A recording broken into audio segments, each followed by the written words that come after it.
كارثة يا جماعة، كارثة اللي بيحصل ده. أقل حاجة تتقال عنها إن هي يعني كارثة، لأن إحنا كمصريين ما بنعرفش نفرح بالحاجة فرحة طبيعية زي الناس. ممكن فرحتنا توصلنا لنقطة تخلينا نهد المعبد على دماغ اللي جابونا، فلو ربنا ستر وكملت على خير يبقى زي الفل. اسمع كده الكابتن سيف بيقول لك إيه. كأس العالم برضو أنفرد بحضراتكم لخبر. هاني أبو ريدة قعد مع الوزير دكتور أشرف صبحي في حضور حمادة الشربيني ومصطفى أبو زهر، فقعدة كان فيها 4 تنفار في أوضة مغلقة، وقال له الطيارة اللي هتاخدنا إن شاء الله لكأس العالم إن شاء الله بإذن الله حسام حسن موجود معانا وقاعد جنبنا.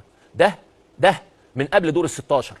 الحديث اللي أنا بقوله لحضراتكم ده من قبل دور ال 16. فالوزير قال للمهندس هاني أبو ريدة طيب ماشي، ما تعلن علشان قال أنا أعلنت 100 مرة مش عايز أتكلم في القصة دي، لا ألاقي حسام حسن راح لوحده. يعني قال أنا مش عارف أصلا أنا ممكن أكون موجود ولا لا. انا ممكن اصلا انا اكون موجود ولا مش موجود. اذا لا توجد نيه تماما ان حسام حسن ما يكونش موجود مع منتخبنا الوطني في كاس العالم. من جانب هاني ابو ريده دي المعلومات اللي عندي بنسبه 600%، بنسبه 600 طبعا يعني يا كابتن أنا راضي ذمتك، أنت راجل متمرس في الإعلام، ده وقته، ده وقت يطلع كلام زي ده في إعلام أو في قناة هي بتمثل 90% من شغل الرياضة في مصر. يعني قناة اون سبورت دي بيعتبر هي النقل الحصري لكل الحاجات الرياضية في مصر. ده وقته. قدر دلوقتي احنا كسبنا وصعدنا نهائي وكسبنا السنغال. انت بتوصل رساله ايه للمدير الفني؟ انتخ بقى، ولو انت عندك خطط ومش عارف، انت ضمنت مكانك في كاس العالم خلاص. واحنا عارفين المواطن المصري لما بيضمن حاجه ولما بيحس ان هو خلاص ضمن مكانه او مركزه او شغله، خلاص انت عارف هو بيعمل ايه.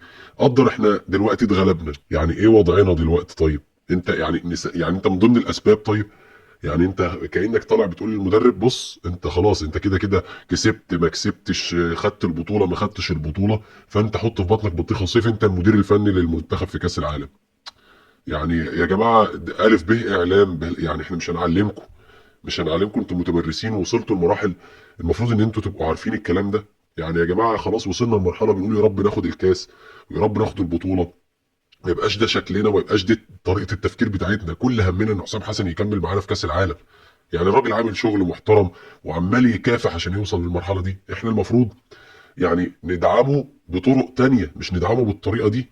فيجي الراجل ينتخ ولا تفكيره يهدى ولا خلاص انا ضمنت مكاني. يا جماعه يعني استغفر الله، ربنا يهدينا ويهديكم، ربنا يسترها بس في اللي جاي، ربنا يسترها بس في اللي جاي علينا والله.